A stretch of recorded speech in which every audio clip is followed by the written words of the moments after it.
ورزشگاه مرکزی جمهوریوی شهر دوشنبه بعد از چندی در اینجا تمرین پیش از بازی منتخب تاجیکستان برگزار می‌گردد و بعد از آن تمرین پیش از بازی منتخب روسیه هم در این میدان برگزار خواهد شد.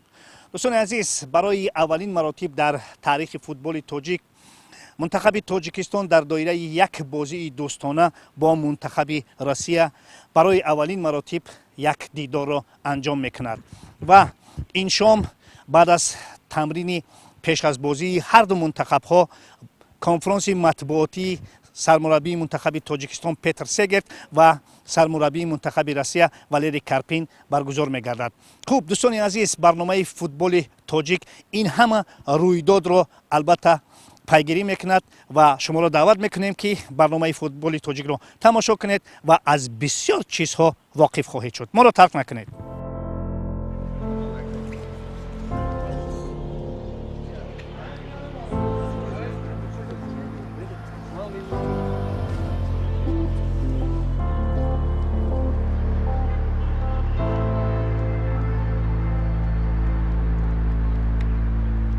مسلم است که تشکیلی کاری برگزار کردن این بازی دوستانه البته با دوش فدراسیون فوتبال تاجیکستان است. درست است. خب چی کارهای انجام شدن تا امروز برای خوب برگزار شدن این بازی دوستانه؟ ما فکر میکنم که در نوبت اول واقع تاریخی هم گفتم میتوانیم رویداد خیلی گویم که فرح بخش است. بار اول در طول به دست آوردن استقلالیت دولتی هم جمهوری تاجیکستان و فدراسیون روسیه بار اول است که در سطح دستای منتخب ملی واخری دایر میگردد. بنابر همین عموما آمادگی همه طرفه رفته ایستاده است و ما باوری کامل داریم که پگاه بازی در سطح ضرور برگزار میگردد و عموما آمادگی اساسی این خود همون با یک سازشنامه رسیدن اوید برگزاری هم بازی بود. اساس که هم به هم سازشنامه که رسیدیم واقعا هم دیگه کارها علاقه چیزی مقرری است. کارمندان فدراسیون فوتبال تاجیکستان اوید برگزاری و آمادگی چنین بازی‌ها چنین سطح بلند علاقه تجربه خیلی زیاد دارند. پایتخت عزیزی ما هم وقت برای پذیرایی مهمانای عالی قدر در سطح بلند هم وقت آمادند. برای همین از ما از مسئولین از مخلصان عزیز که دسته وطن عزیز خود را دستگیری کردن فقط یک خواهش که اومده به ورزشگاه مخلصی کنند دستگیری کنند برایش که روزی تاریخی است. واقعا هم ما همون یک امید زیاد داریم که یک نتیجه تاریخی نیست به دست میاریم. البته از روزهای ساعتهای اولی که با پایتخت عزیز ما اونها وارد شدند مهمون پذیرایی خوب بود. هواپیمای اونها فرود آمد به فرودگاه شهر دوشنبه. اونها البته حس کردند که تا چی اندازه در اینجا صمیمیت است، دوستی است، رفاقت است و تا چی اندازه مردم ما فوتبال رو دوست می‌دارند و عموما مهمان نواز هستند. نه فقط دسته منتخب روسیه و با فوتبال بلکه فوتبالیست‌ها هم حتی که وقتی اومدن همین چیز رو احساس کردند و خود اون فضای ایدانه‌ای که تمرکز در تالار ورزشی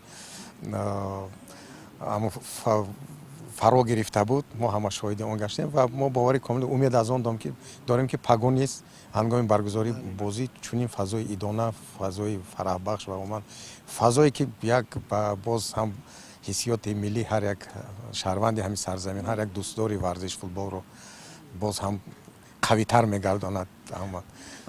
بچه‌های ما، منظور من این بچه‌های ما، آن چیزی که فوتبال بازانی فوتزال ما در بازی اولین با روسیه کردن در بازی یکم با روسیه کردن میتوانند تکرار کنند. اساس که همین اقدام است، اقدام بهترین است، اقدام خوب است، اقدامی که ما از خود باوری پیدا کردیم. همون نوبست از اون که فوتزال است، فوتبال است، دیگر ساحه است، ما از خود باوری کردیم که ما میتوانیم شرفمندانه وطن ملت خود را معرفی نماییم.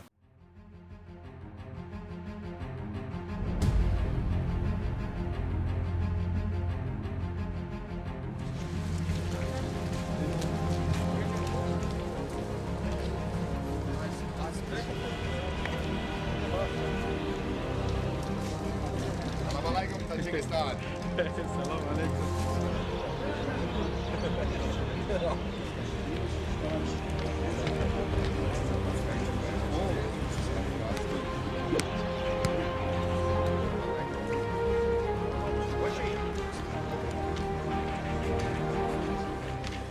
петр сегер ба ин бозии дӯстона 27 нафар футболбозонро даъват кард ки 14 нафарашон легионер мебошанд.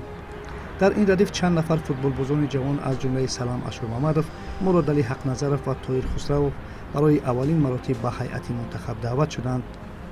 як борони кӯтоҳе ки замони тамрини мунтахаб ба боридан оғоз кард, усулан ба раванди он халал нарасонд. мо аз фурсати комил истифода бурда бо мутахассиси харватӣ чанд суолро раду бадал кардем.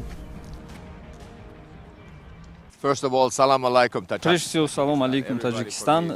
Во-вторых, конечно же, приезд сборной России – это большое событие. Что касается тренерского штаба, то для нас это нормально. И нужно смотреть еще с той точки зрения, что для нас эта игра как очередной этап подготовки к чемпионату Азии. Ever in Tajikistan who was coming.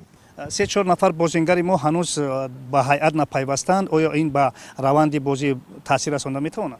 First of all, we miss Tabrizi. and- Конечно же, такие вещи влияют. К примеру, мы потеряли из-за травм Табрези Давлатмира, Али Джони Айни. В то же время многие наши игроки не играют 90 минут. Кто-то играет 3 минуты, кто-то 5, кто-то 10. По-разному складывается. Конечно, это все влияет. То же самое можно сказать о Зоире Джурабоеве. Парвизион Марбаев присоединился, можно сказать, вчера. И только к этому моменту у нас более-менее, можно сказать, появилась команда. Preparation was not perfect for us. всё-таки всех собрали, кого хотели? I think that the situation is like that. На данный момент, конечно, это лучшие игроки, которые могли присоединиться. Мы вызвали игроков молодых, тоже из Ю-19 и так далее. И для меня на данный момент самые лучшие игроки мои сейчас здесь сейчас со мной находятся. Who are at the moment tomorrow can play. удачи вам. Спасибо. Спасибо.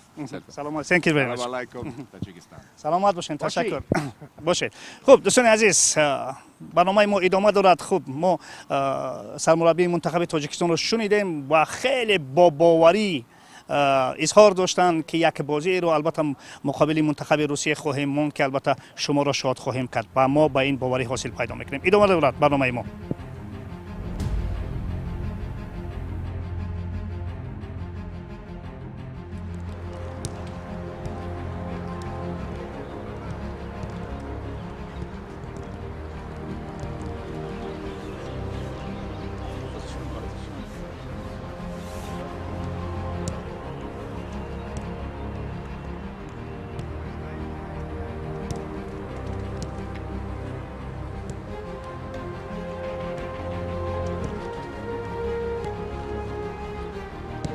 با انجام مشق امروزه کنفرانسی مطبوعاتی پیتر سگر دایر شد. قبل از آغاز سگر با نمایندگان وسایط اخباری عامه یک دستفشاری کرد که برای نمایندگان رسانه‌های روسی غیر انتظار بود. در جواب هر سؤال داده شده یک آهنگ خودباوری دیده میشد و به ویژه انا همین گفته‌ها. Tajikistan need a future. The past I cannot change, but the future I will try to change.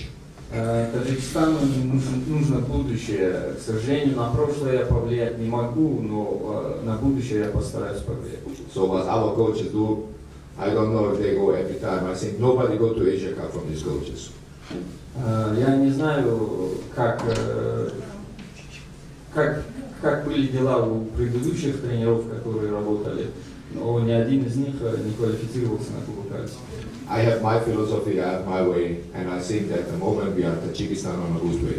Tomorrow, Russia, we will try our best against the biggest and best team who have ever played Tajikistan. У меня свой, так скажем, подход и своя философия. И мы Таджикистан, и завтра мы постараемся, скажем, продемонстрировать свои самые лучшие качества.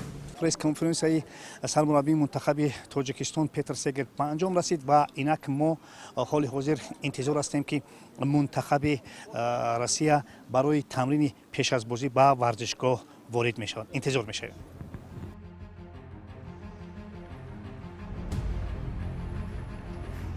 соати 20 майдон ба ихтиёри мунтахаби россия гузошта шуд ва бояд гуфт برای دیدن تمرین منتخب روسیه غیر از نمایندگان وسایط اخباری عامه همچنین کارمندان سفارت روسیه و چندی از هواداران دسته جمع آمده بودند. اصولا چنین توجه مخلصان تاجیک را فهمیدن ممکن است، زیرا چندی از دسته‌های روسی در تاجیکستان هواداران زیاد دارند و یکی برای دیدن جیکیا و سوبلیف و دیگری برای عکسگیری با چالوف و مستوای آماده بودند. دلیر کوزایف که ریشه های تاجیکی دارد این زمان در بازی زینیت با فکل در دایره بازی های جام روسیه شرکت داشت و پگاه به دسته می پیوست و البته خودی والیر کرپین که در اینجا چهره مرکزی بود. قبل از شروع تمرین سفیر روسیه در تاجیکستان بازیگران را شادباش گفته عرض داشت که ریشه های دوستی تاجیکستان و روسیه به عمق تاریخ می روند و فوتبال آن را قوی تر می کند. والری کرپین در ردیف چند بازیگر همسال جیکیا و شونین که به قول جای را در هیئت برای همیشگی برام کردند یک ایده از جوانان را دعوت کرد. بعد 15 دقیقه جدا شده ما ورزشگاه را ترک کردیم و تنها بعد انجام آن امکان یافتیم با کرپین یک صحبتی داشته باشیم. Как вам таджикский тубитейки? Прикольно, что, нормально. Нормально, да? Да. А газон искусственный? Ну, тоже, сам по себе газон нормального качества. Другое дело, что все равно по-любому надо, к любому газону, хорошему, плохому, к какому угодно, надо привыкать.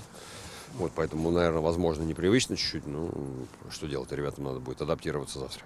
А с чем связано вот столь большее количество игроков московского «Спартака» вызваны? Ни с чем не связано. Связано с тем, что Хорошо много... Нет, во-первых, хорошо это раз они на втором месте идут. Плюс то, что играют достаточно много. В «Зените» много хороших российских игроков, но играют там 3, максимум 4 игрока, поэтому большее количество из «Спартака» там, или из Ростова даже. А Джики не видно было на замене? Ну, завтра он участвовать не будет, есть небольшое повреждение, так что, наверное, надеемся, что к Узбекистану подойдет. Зобнин тоже отпросился, как и в Кыргызстане? Или? Да, так, все то же самое, по Зубнину то же самое, да, пока есть у него там хроническая рецидивы, так скажем, травм, поэтому решили тоже пока на эти игры не вызывать. Что можно сказать про соперника, про нашего футбола? Ну, почувствовали мы силу Кыргызстана, я думаю, что Таджикистан, я знаю, что сыграли 2 игры не так давно, одну выиграли, так что я думаю, что по силе как минимум не уступают. Ну, понятно, что наша задача сейчас больше на себя обращать внимание, а не на соперника, так что... Отдельных игроков уже знаете или? Ну, отдельных знаем, да, но не разбираем, мы футболистам даже про это как бы не говорим, какого-то разбора глубокого не было, потому что, я говорю, еще раз повторяю, то есть больше хочется отталкиваться от нашей игры. Успели город посмотреть? Нет, не успели ничего. То, что из аэропорта ехали, вот все, что увидели, то увидели. Планируете? Да, честно говоря, нет, приехали сюда играть, а не на экскурсию. Писарев сказал, что в 1989 году здесь играл с Памиром. Вы не были в Таджикистане? В 89-м точно нет, а вот в 90 или 91-м, по-моему, был, да. Удачи вам. Спасибо. карпин дар олами футбол ҳамчун мураббии тундгу ном баровардааст. аммо агар дар суҳбат бо телевизиони варзиш карпин хеле бо малиҳия сухан карда ҳатто дар раванди он ханда ҳам карда бошад, пас дар конфронси матбуотӣ ӯ аз услуби хоси худ кор гирифта ба суоли намояндагони васоити ахбори омма ҷавоб гуфт. По поводу соперника, еще раз повторяю, уже стал говорить по этому поводу. Вопрос задаю по поводу даже Таджикистана. Глобально поставили как расстановку чаще используют Таджикистан. Не разбирают, естественно, их отдельных игроков. Потому что хотим играть эти матчи, которые дают очки FIFA, наверное, это не факт еще. Очки турнирного значения не имеют, так что будем играть. И хотим, во всяком случае, играть больше, смотреть больше на нашу игру, чем на команду соперника. Глубокого разбора, анализа, естественно, не было. Появление Владимира Сычева на предматчевой конференции означает, что свой дебютный матч он проведет в качестве капитана. Вот вообще ничего не означает, что он завтра играть будет.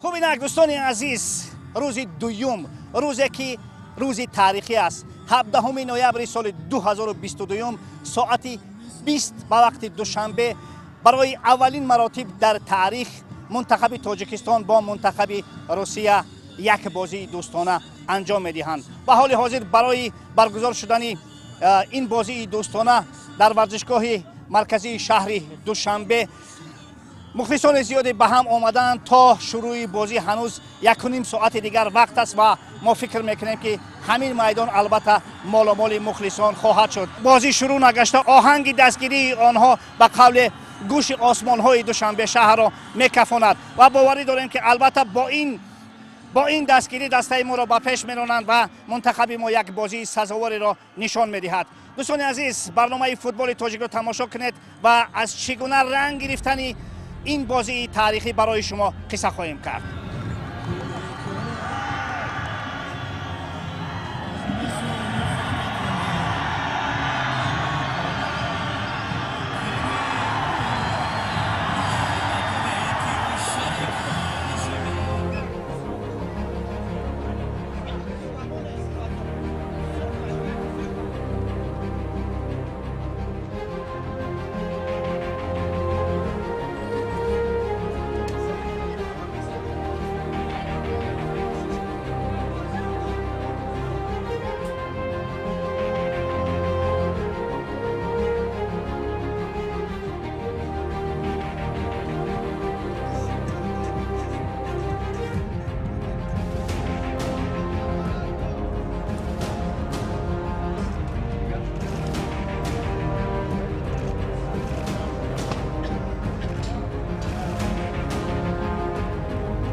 Валерий, за кого будем болеть?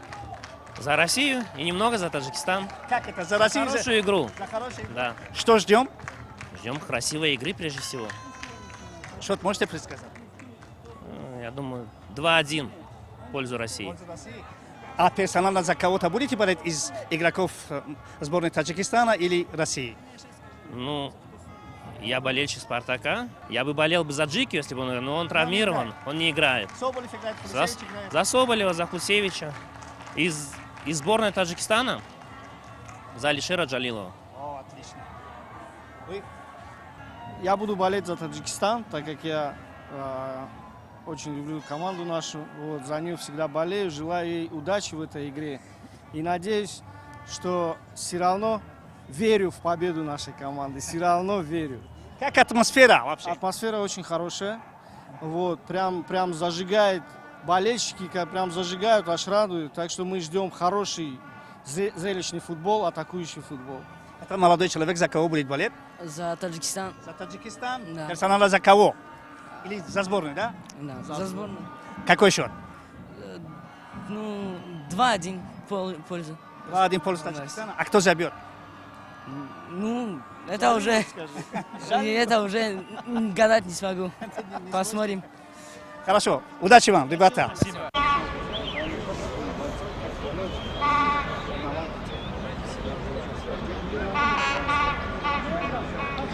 این یک عید برای ما، نه؟ برای مخلصان، برای فوتبال تاجیک، برای رشد فوتبال این بازی یک معنای کلان دارد. همین بچه‌های ما وقتی فوتبال بازی کردن بعد دیگه من فکر میکنم خلاصه کلان برآوردن دیدن ده اون نیاز و اسادов چیه برای من و یا переодеты برزیلسی بودن ده برای امروز بچه‌های ما باید گفتی رسو از دوشی بازی کنن ما خرسند کنن این خودشون نشون میدن. اصولا همین آمدن منتخب روسیه با تاجیکستان یک رویداد است. شما اگر خبر دارید امروز جیکی پیسرف بعد караваев бузенгер зенит رفتن مکتب روسی در پیش سفارت امریکا وای کودکای چه پیشواز گرفتن با اینا ببین هوای ببینید دینا بارون بارید من ترسیدم گفتم اینا بارون میبارد بعد از بازی چه انتظاری ها دارید؟ من از بازی فقط بازی انتظار دارم برای من امروز کی میبارد کی غلبه مهم نیست.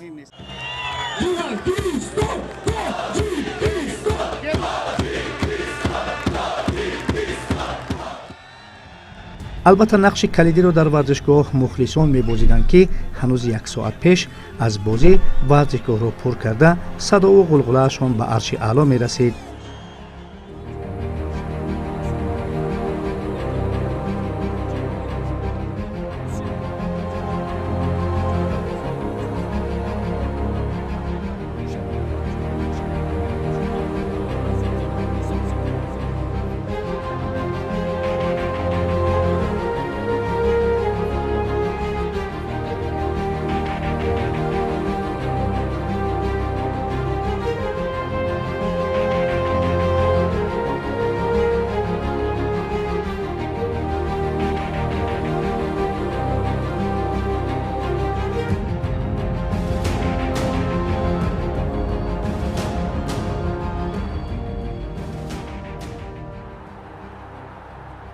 آنها منتخب ما را از شروع بازی به پیش می‌راندند اما تا درگاه نزدیک گشتن به جریمه‌گاه حریف به ما میسر نمی‌شد.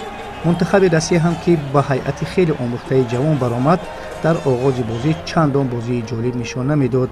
اصلا قسمت اول بازی قریب به همین منوال صورت گرفت. ما گاه هجوم میکردیم و ضربه نمیزدیم. روسیه هجوم میکرد و ضربه های نادرست میزد. اگر گوییم که هم یتیموف و هم سلیخوف با استثنای یک حالت داشته منوچهر جلیلوف در قسمت اول چندان عصب خراشی نداشتند خطا نمیکنیم.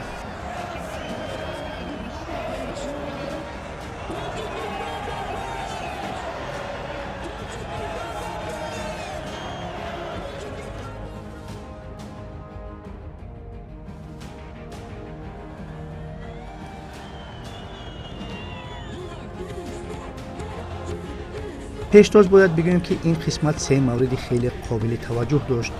افتش احسان پنجشنبه در جریمه‌گاه حریف، لط برداشتن دروازه‌بان روسیه سرگئی پیسکوف و گل زده روسیه در حالت قایدسی تیزی. هرچند در این قسمت سرعت بازی اندک تغییر یافته، هجوم‌های منتخب ما خطرناکتر می‌شدند اما نه زیاده از این. افتش احسان پنجشنبه را داور میدان ایلگیز تانتاشیف پنالتی نحسابید. در دقیقه 54 بازی کارپین مجبور بود دیگر باره دروازه‌بان خود را عوض کند. پیسکوف در جای خالی لط برداشت و شومین به میدان آمد. علیشیر جلیلوف و شهرام سمیق هم با برآمد خود به بازی ما جان تازه نبخشیدند، مثل که اندری مستوای و دانیل فامین به بازی روسیه.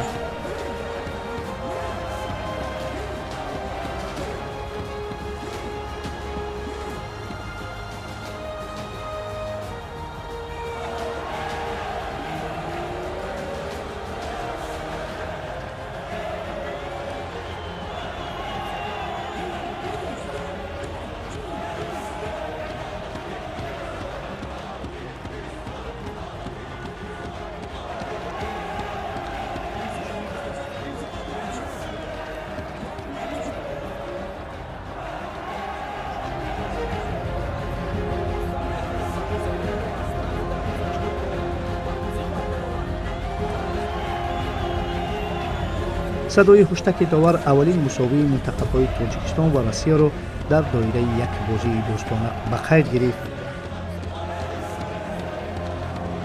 با نتیجه مساوی رسیدند و فکر می‌کنم شاید برای هر دو دسته خوب هم باشد. با اول خصوص برای دسته منتخب تاجیکستان бале бинандагони гиромӣ бозии байналмилалии рафиқона воқеан бо ҳисоби рафиқона бидуни гол 0-0 хотима ёфт дар як рӯҳияи дӯстиву рафоқат ин бозӣ дар умум сурат гирифт.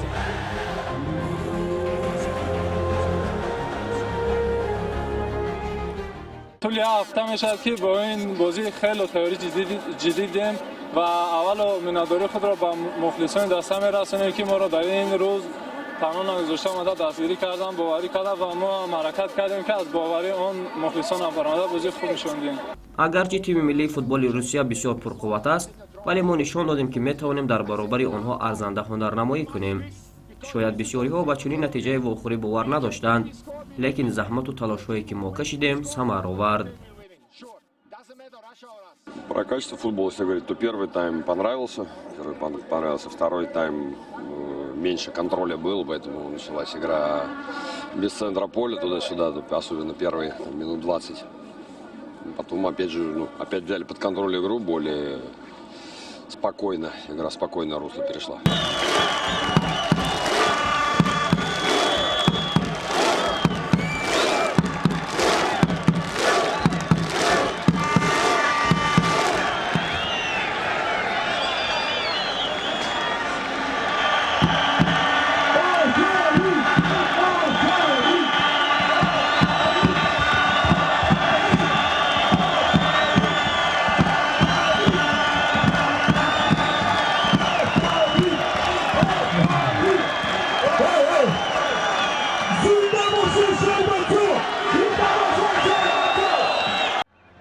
пӯшидан аст ки мунтахаби россия дар радабандии ҷаҳонии даҳҳо зина аз тоҷикистон бартарӣ дорад ва бо назардошти ин ҳақ бар ҷониби Петр Сегерт аст ки гуфт ин мусовӣ баробари ғалаба аст. аммо дар пасманзари як бозӣ ҷузъиёти асливу усулӣ меистод ки номаш дӯстона буд ва он на танҳо дар бозӣ балки дар истиқболи меҳмонон кори якҷояи намояндагони матчтивӣ ва телевизиони варзиш ба муносибати мухлисон баръало эҳсос мешуд. чунончи дар як суруди маъмулӣ мегӯянд эбод чунин бодо.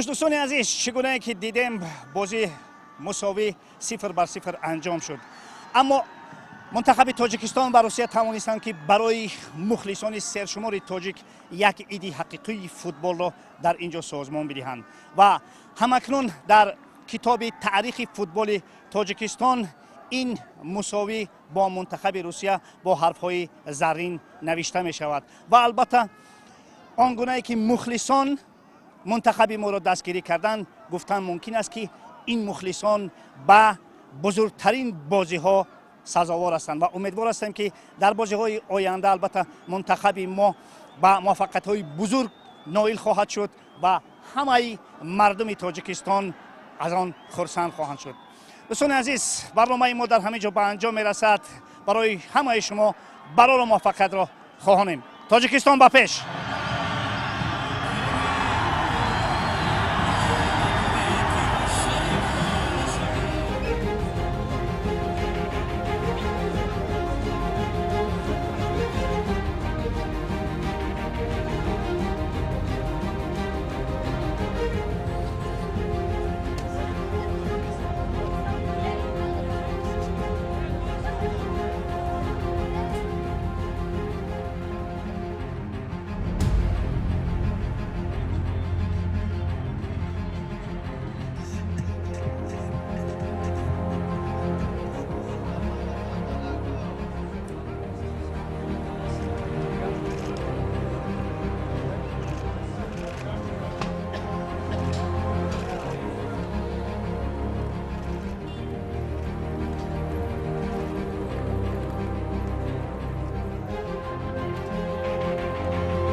Давай,